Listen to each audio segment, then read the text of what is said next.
Hey guys, welcome back to my channel. So some of you guys asked me for my English strategy video.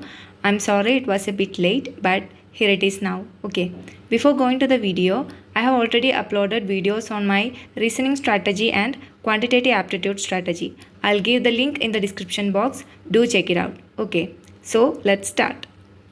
First, you should have a clear idea of your exams.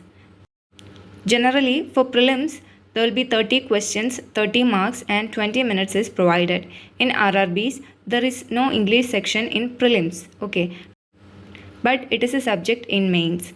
For mains, it actually varies like 40 marks, 40 questions, or 35 questions, 40 marks. So it actually varies. Now, let's go to the syllabus. So this is the syllabus of English. Pause this video and take a screenshot of it. Okay. First, reading comprehension. You guys may know that, like, you may be familiar with reading comprehension, right? It is like a passage is given and you have to comprehend the passage and then answer the questions related to it. Okay. That is reading comprehension. Coming to closed test, it is like similar to filling the blanks. Okay, a paragraph is given and some of the word will be missing in it, and you have to choose an appropriate word from the options to fill the blank. Okay, that is closed test. Parajumbles is like a series of sentences will be given and you have to rearrange it to form a meaningful passage or maybe an article or maybe a story. Okay, so that is parajumbles. Coming to error spotting, you will be given a sentence. Okay, it's like 1 2 3 4. This is the sentence and it will be divided into 4 or 5 parts and you have to find which part has an error in it. So that is error spotting. Coming to idioms and phrases, you guys may be familiar with this too, right? Like for example, on cloud 9 means you are extremely happy, or let's say a piece of cake, which means like something is very easy. So that is idioms and phrases. In sentence completion, you will be given with a big paragraph and there will be a sentence missing in it. Okay, it may be on the starting or in the middle or it can be a conclusion. So you have to fill it. Okay, coming to multiple meaning or word substitution means you are given with a paragraph and there will be more than one appropriate word for that context and you have to choose multiple words for it. Right, it's like an advanced form of prelims closed test. Synonyms and antonyms, a word will be given. You have to choose two synonyms or two antonyms or one synonym and an antonym for a single word.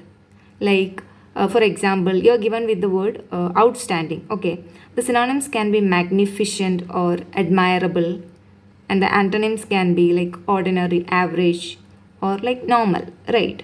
So this is synonyms and antonyms. You'll be given with a word and you have to choose accordingly. Okay. Now, letter writing and essay. These are asked as a descriptive section in PO exams, okay, especially in SBI PO and IBPS PO. To my recollection, 30 minutes is provided for this activity. I'll be uploading a detailed video on letter writing and essay later. You can actually score good marks in this session with a little practice. So, this is the overall syllabus. English is a medium for communication like any other language. Okay, you cannot study it without making English a part of yourself. Constant interaction like reading, writing, speaking helps you study the language. But when it comes to competitive exams, the soul lies in the grammar and vocabs, right? So here we have to study English properly. When you read a sentence, you guys may know that there is an error in it, but you don't know the rule behind it. So we have to study grammar but in a smart way. If you're a complete beginner, start with tenses, past, present, future. Also, they are subcategorized into different forms. Okay. So this is the base. Okay. When you read a sentence, you should be able to understand its structure.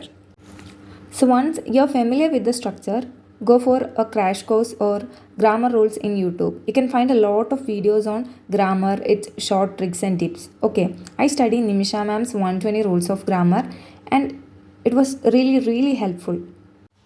Also, I'm not recommending you guys to go for any paid courses because nowadays we can find updated and advanced materials on Google as well as in YouTube. Coming to our second part, that is vocab. So for vocab, there is a book called Word Power Made Easy by Norman Lewis. and it has 47 simple sessions like chapters. It contains root words, synonyms, antonyms, pronunciation of words, etc. So, the main advantage I see in this book is that if we study the root words and when we see a word, we can at least understand whether any word indicates a positive or a negative meaning. Okay, so if you're willing, you can go for this book, or you can read the Hindu editorial, which I used to do, or you can read any novel or any book which you like and collect the unfamiliar words and write it in your book or save it in your mobile. Okay, it will be more convenient for you. You have to write its meaning and write a sentence of your own. Create a sentence of your own and write it below. Okay, this is how you can easily retain the words. Coming to daily routine, you have to read at least for 1 hour and collect the vocabulary and write it on your book and revise it at least once. Okay. Then one sectional mock test, then 2 mains level RC, then revision. Revision should be done. You can either revise your vocabs or you can revise the grammar rules you have studied. So this is it. If you have any suggestions or doubts, do comment. I'll be happy to hear. I'll be happy to help you guys. I want to conclude this video with a quote of the famous William Shakespeare. Go wisely and slowly. Those who rush stumble and fall. Don't rush. Take your time. All the hard work you are doing today will definitely pay you back someday. Be optimistic and have faith in yourself. All the very best, guys. Bye bye.